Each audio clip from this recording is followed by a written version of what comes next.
नमस्कार दोस्तों, आप सभी का स्वागत है आपके अपने YouTube channel study with Prabhakar में।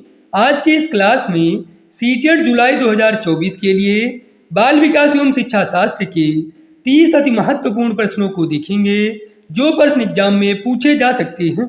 इसलिए आप सभी इस वीडियो को पूरा एवं लास्ट तक जरूर देखें और वीडियो अच्छा लगे तो वीडियो को लाइक करें और चैनल को सब्सक्राइब जरूर करें।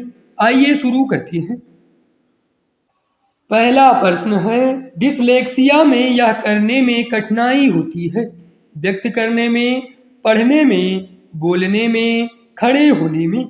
डिसलेक्सिया में पढ़ने में कठिनाई होती है। इसका सही उत्तर है विकल्प बी। कक्षा में छात्रों को प्रश्न पूछने के लिए प्रेरित करना चाहिए, रोक देना चाहिए, हतोत्साहित करना चाहिए, अनुमति नहीं देनी चाहिए।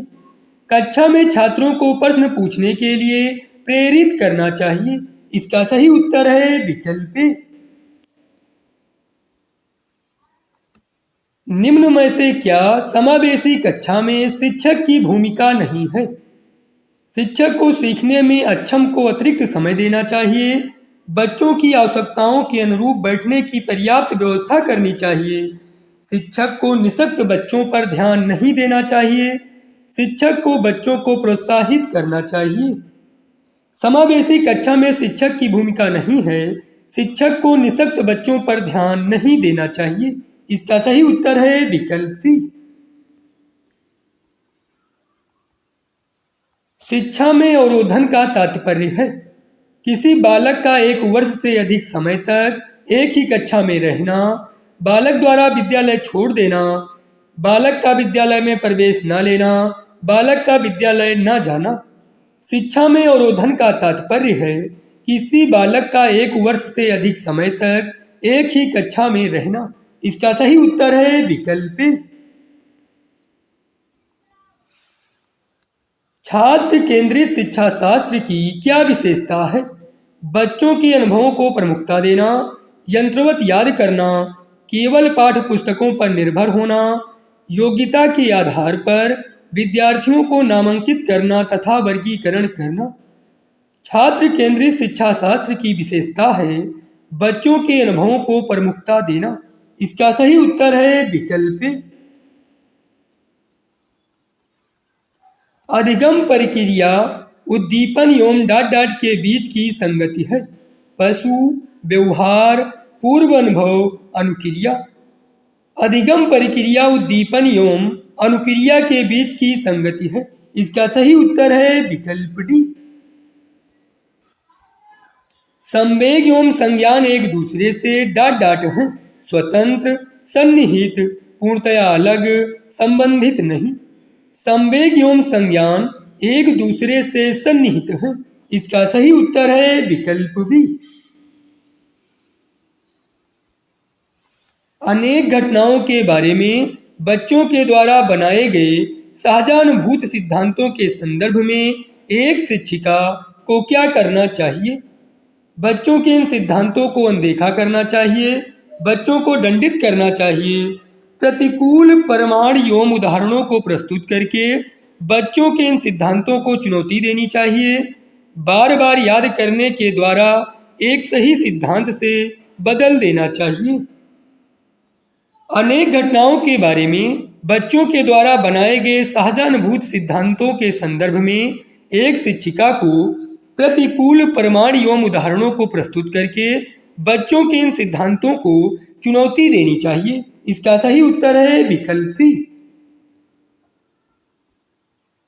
संरचनावादी ढांचे में अधिगम प्राथमिक रूप से प्रबलन पर केंद्रित है, यंत्रवत याद करने पर आधारित है, अनुबंध द्वारा अर्जित है, अवबोधन की प्रक्रिया पर केंद्रित है। संरचनावादी ढांचे में अधिगम प्राथमिक रूप से अवबोधन की प्रक्रिया पर केंद्रित है। इसका सही उत्तर है विकल्प डी। विद्यार्थियों को स्पष्ट उदाहरण एवं गैर उदाहरण देने के क्या परिणाम हैं? अवधारणात्मक परिवर्तनों को प्रोत्साहित करने के लिए यह एक प्रभावशाली तरीका है। यह विद्यार्थियों के दिमाग में भ्रांतियां उत्पन्न करता है। या उदाहरणाओं की समझ में अभाव पैदा करता है, या उदाहरणात्मक समझ के बजाय प्रक्रियात्मक ज्ञान पर ध्यान केंद्रित करता है।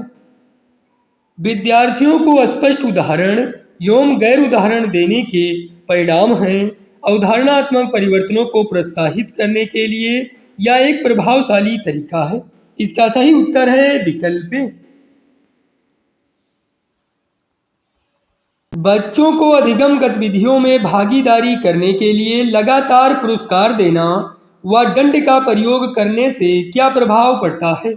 आंतरिक अभिप्रेरणा बढ़ती है, बाहरी अभिप्रेरणा कम होती है, अधिगम में बच्चों की स्वाभाविक अभिरुचि तथा जिज्ञासा कम होती है, या बच्चों को प्रदर्शन आधारित लक्ष्यों के बजाय निपुणता पर ध्यान देने के लिए प्रोत्साहित करेगा।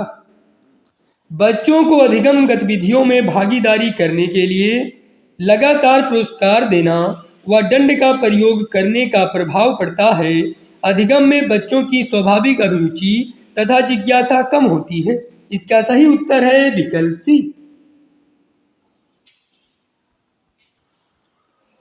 संरचनावादी सिद्धांतों के अनुसार अधिगम के बारे में निम्नलिखित कथनों में से कौन सा सही है? अधिगम पुनराउत्पादन एवं स्मरण की प्रक्रिया है। अधिगम सक्रिय विनियोजन के द्वारा ज्ञान की संरचना की प्रक्रिया है। अधिगम आवृत्तीय संबंध के द्वारा व्यवहारों का अनुबंधन है। अधिगम यंत्रवत याद करने की प्रक्रिया है। संरचनावादी सिद्धांतों के अनुसार अधिगम सक्रिय विनियोजन के द्वारा ज्ञान की संरचना की प्रक्रिया है। इसका सही उत्तर है विकल्प बी। व्यक्तिगत विभिन्नताओं का प्राथमिक कारण क्या है?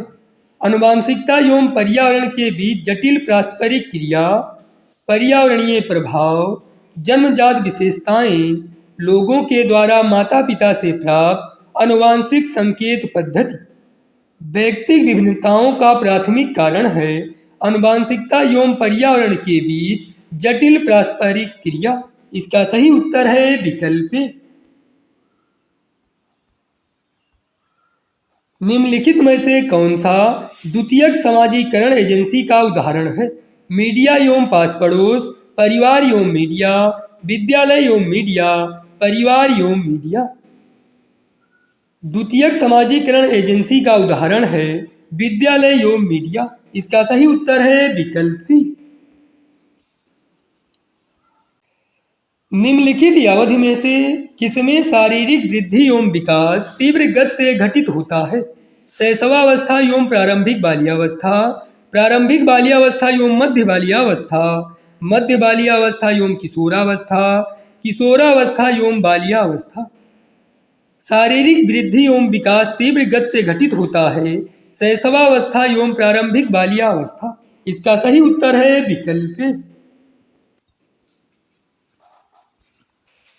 कक्षा में परिचर्चा के दौरान एक शिक्षक प्रायः लड़कियों की तुलना में लड़कों पर अधिक ध्यान देता है, या किसका उदाहरण है?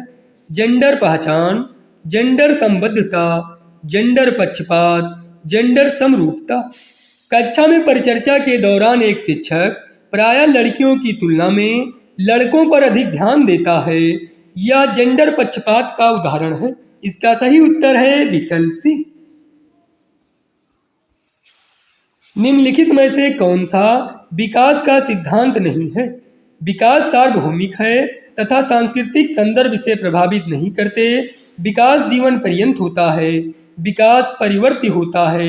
आनुवंशिकता एवं पर्यावरण दोनों के द्वारा प्रभावित होता है। विकास का सिद्धांत नहीं है। विकास सार्वभौमिक है तथा सांस्कृतिक संदर्भ इसे प्रभावित नहीं करते हैं। यह विकास का सिद्धांत नहीं है। इसका सही उत्तर है विकल्प ए। भाषा के अर्जन एवं विकास के लिए सर्वाधिक संवेदनशील अवधि कौन सी है? किशोरावस्था, जन्म पूर्व अवधि, प्रारंभिक बाल्यावस्था, मध्य बाल्यावस्था। भाषा के अर्जन एवं विकास के लिए सर्वाधिक संवेदनशील अवधि है प्रारंभिक बाल्यावस्था। इसका सही उत्तर है विकल्प सी।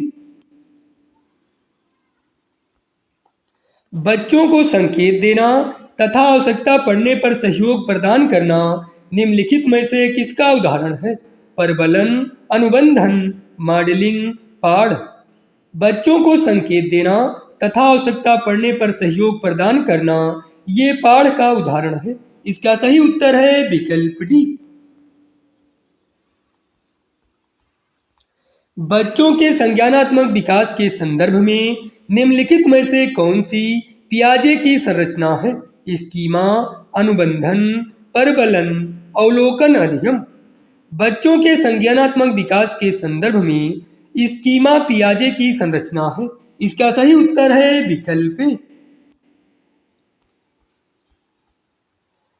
रूही हमेशा समस्या के एकाधिक समाधानों के बारे में सोचती है। इनमें से काफी समाधान मौलिक होते हैं। रूही किन गुणों का प्रदर्शन कर रही है? आत्म केंद्रित विचारक, सृजनात्मक विचारक, अभिसारिक विचारक, अनम्य विचारक। रूही हमेशा समस्या के एकाधिक समाधानों के बारे में सोचती है। इनमें से काफी समाधान मौलिक होते हैं।